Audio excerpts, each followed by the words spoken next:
nowadays, and I didn't have a real stand like the women used to give birth. Yeah. They didn't lay on their backs to give birth. They sat up. They sat up. They had birthing seats, chairs. Okay? And so when they sat down to get ready to give birth, and see, this is another trick of the enemy. You're supposed to be sitting up when you give birth. You're not supposed to be laying down when you give birth. Come on. Once again, my people perish for a lack of knowledge. So we are in here. God is so dynamic. He kept showing me this morning. He said, assume the position. He said, sit down and prepare to give birth.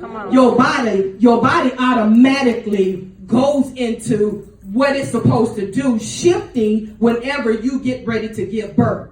Your cervix starts thinning. It gets real thin. Your uterus starts pressing down. Your hips become dislocated, and they got ligaments that will stretch, and the baby automatically knows to assume the position. The baby get ready to come out. You don't have to tell the baby it's time to come out. As a matter of fact, they telling you to put, not to push, and you stand over there saying, I can't help but to push. I can't stop pushing. And they telling you, no, it's not time yet. You still got a little bit more longer to go. But the baby has already gotten into a position. God is so good. He knows when it's time for you to be birthed. He knows when it's time for you to give birth. Nobody needs to tell you when it's time to go out and preach and minister. Nobody needs to tell you when it's time for you to use your gift. At the moment of maturation, automatically you're going to walk and shift into whatever God calls you to do. So we got to learn how to listen to God in the spirit. Just like in the natural, the mother listens to her body. Okay? So now she's sitting there and they're telling her, hold on, don't push it. And she's saying, no, I got to push. The baby is coming. The baby is in the birth canal. They're saying, no, because if you have the baby too soon, you might hurt the neck. Now let me help y'all with something. You got to obey what they tell you, because sometimes your baby trying to come feet first. And the Lord says you cannot be birthed out into an earth realm in an unnatural position. So it's key that you follow instructions.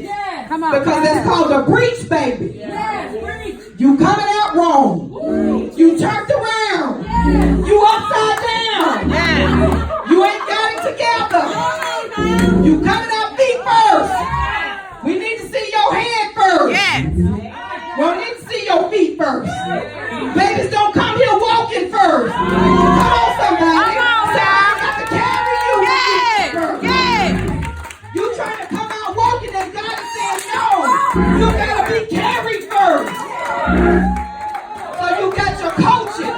Now this is why this is not just a conference for women, because everybody is affected by the birthing process. Come on now. Your husband may be in the birthing room with you. The grandmamas with wisdom may be in the birthing room with you.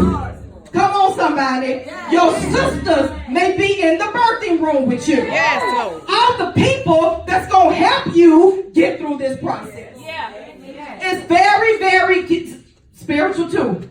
I'm talking about the natural, but this is spiritual. It's very, very important that you understand, coaches, that when this woman is in travail, when she's ready to push out what is put in her, what you put in her, come on somebody, that you can't get agitated and aggravated because she's in her most trying moment. She's trying to birth what y'all created. Yes, Lord. Glory to God. Yes, God. So everybody that's around you in the birthing room, everybody can't come in there because everybody can't handle you at your weakest moment. And you're vulnerable. And you need people that can cover you and not covet you and expose you. Come on now. I don't need people in my birthing room that's going to expose me when they see my weaknesses. Yes, Lord. Yes. I don't need spiritual abortionists that say they're my friend trying to kill my baby. Come on now. Well, who she thinks she is trying to have a conference? Ain't nobody coming. I ain't doing nothing. What's she doing? I don't need spiritual abortionists. Yes. If you can't help me push, get out. Come on now. Yes. Yes. Because my baby is coming and I'm going to fight for my baby. Come on now. Yes, Lord. I'm going to protect my baby. Yes. It's my baby. Yes. I'm not going to let you kill my baby. Yes. I don't care how ugly my baby is. Yes. It's my baby. Yes, You Lord. didn't carry this. Yes, Lord. You didn't carry this baby. I did. I labored in pain. Come on now. I stayed up all night. I was in uncomfortable position. Yes, Lord. My feet were swollen. My body was aching. And you think I'm going to let you kill my baby? Come on now. I labored in prayer all night on the floor. When I was rejected, when I was called crazy, when I was talked about, Yes, I Lord. was on the floor. Yes. You think I'm going to let you kill my baby? Assume the position. So they're coaching you. They're working with you. They're telling you to push. Because now it's time for you to push. Then they say, bear down, like you getting ready to have the biggest bowel movement of your life. I told y'all, sometimes the birthing room ain't pretty. But it's necessary for your baby to get here.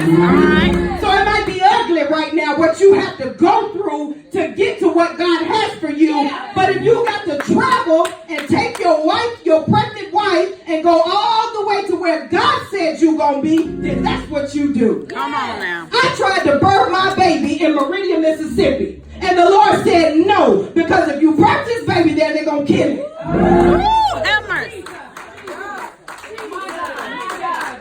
Sometimes when mamas get ready to have babies in real life, and the baby is ready to come, already in the birth canal, that can be in the car on the way to the hospital. You can have planned your whole life out to do what you want to do. But if that ain't the plan that God has for you, if where you are geographically is not where He has for you to give birth, oh, you in the wrong place. Come on now. He brought me all the way here to Georgia to start birthing my baby. Come on now. My God. So we sitting here and now we pushing and we pushing. And they tell you, push! And you bear down. They tell you, put your chin in your chest. And you push as hard as you can. And I'm talking to somebody in the spirit right now. Bear down as hard as you can. Put your chin down so you don't get knocked down. Yes, God. Push as Yes, hard as you can. God. Yes, Lord. And after Yes, you push, calm down for a few minutes. Rest for a few minutes. Rest for a few minutes. Because everything inside your body is shaking right now. You think that you're going to die in this moment right now. Because this is a place you've never been before. And this is new to you.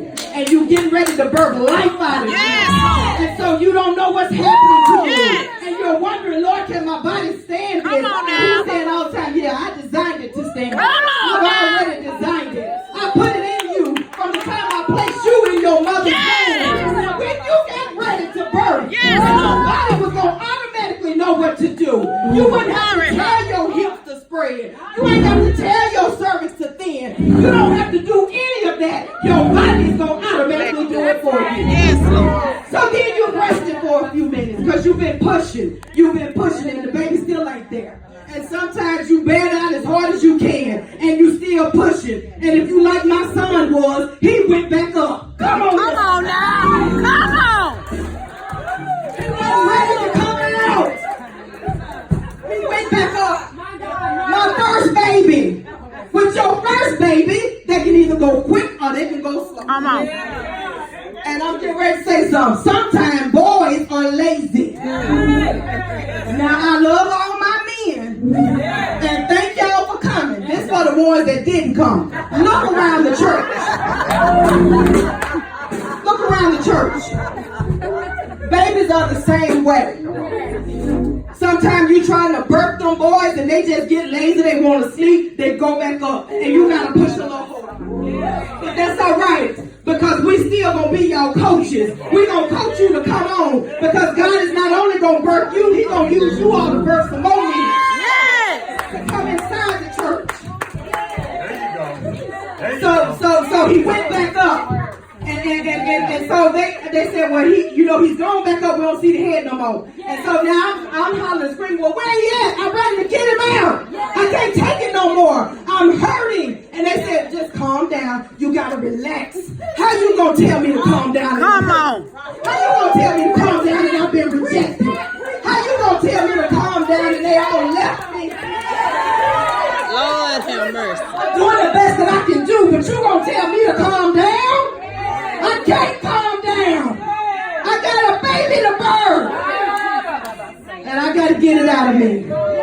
So bear down, put your chin in your chest, and push again. Push! So we're pushing.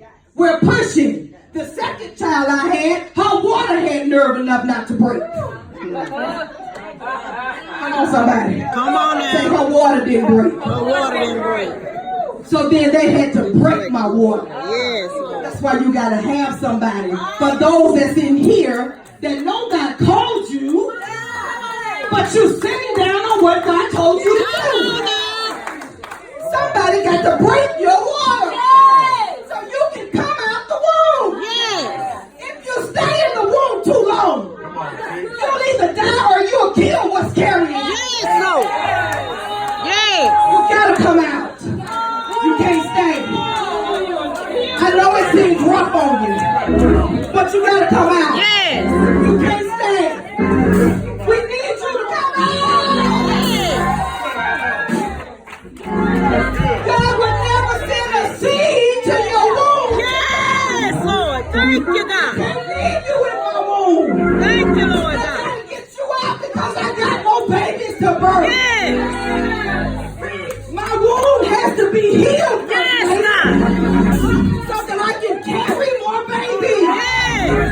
You hindering me. Yes. Yes, Lord. Yes. So her water didn't break. And I'm crying. And I'm saying, Lord, I can't take this no more. I almost lost her, but she made it. And so then they said again, bear down, put your chin in your chest, and push. The third baby in the birth canal. I hear silence in the birthing room. I don't hear my baby cry when she come out. So I said, Lord, what's going on? Because the thoughts that I had when I got pregnant with her. Come on, somebody. Come on now. I'm getting ready to help y'all. I'm getting ready to help y'all. Sometimes we're in a place and a position we're not ready, First Lady Taleo, to carry babies. But we do the stuff that it takes to get a baby. Come on now. And then we don't want to be accountable. One of the most powerful children I got, and I love every last one of them. So it's silent. And I'm saying, Lord, I don't hear my baby. I'm asking them, what's wrong with my baby? The cord was wrapped around her neck. Twice. But she was already in the birth canal. See, when you get in the birth canal, before it's time for you to get in the birth canal, you can still suffer a death. So the cord was wrapped around her neck twice. And I'm crying because I got all these emotions and I'm like, Lord, what have I done to my baby? I didn't want this for my baby. I was young mother. I didn't understand what it means to give life. I didn't understand the power behind God putting a seed in your belly and you toting that seed and giving birth to it. And I want to help y'all today understand that. And I'm getting ready to talk about this in the natural. I don't care what these young girls do to get these babies. Yes, it's a sin. Yes, they need to repent for it. But stop making them feel like what they have in their womb is a curse. Yes, Lord. Yes. Yes. We Yes. are killing our own babies.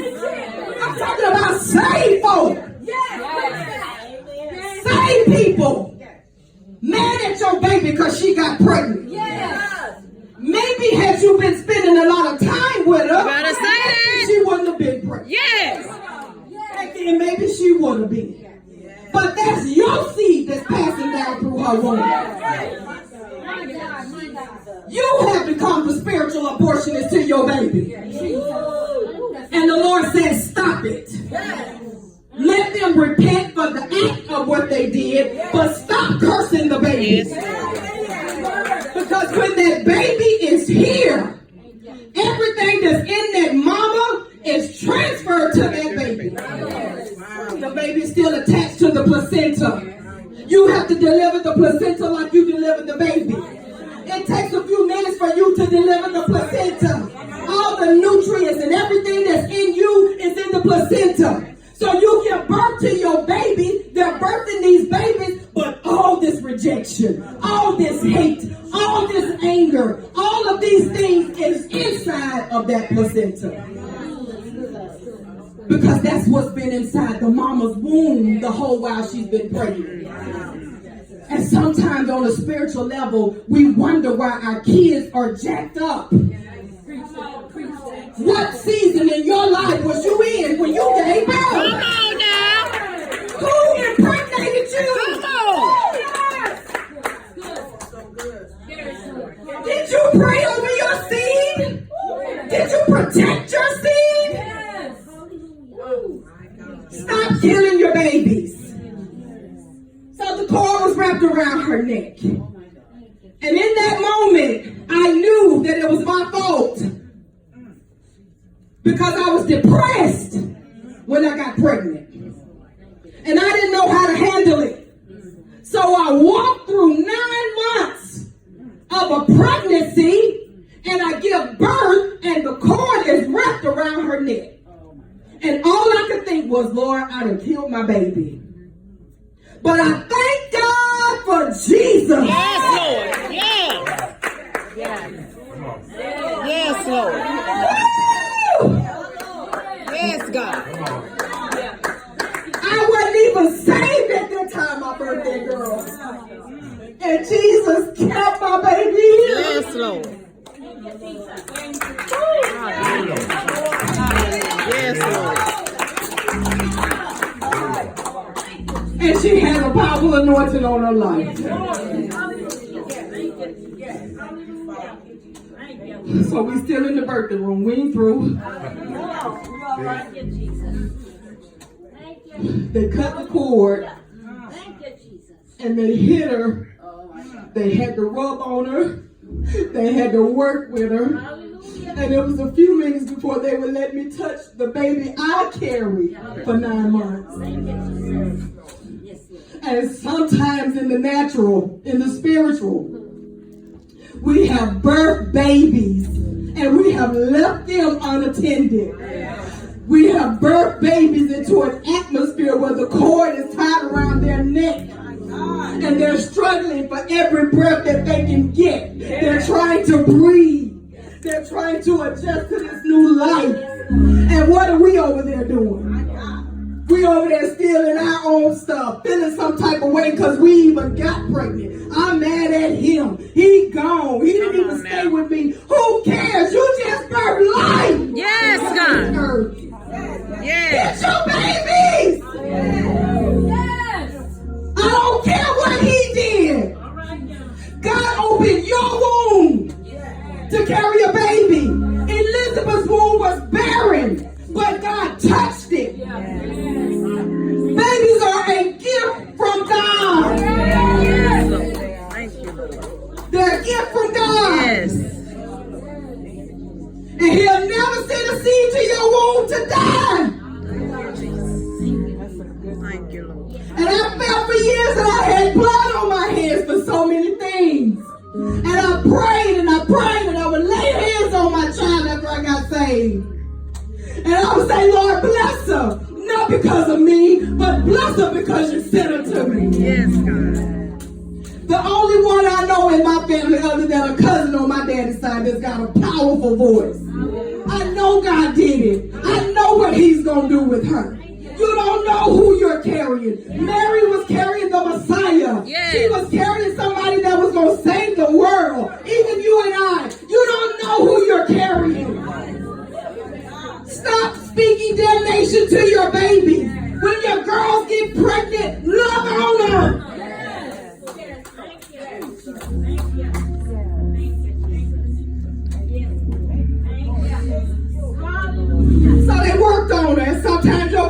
to be worked on before they'll let you hold your baby. But just know that God is in the room.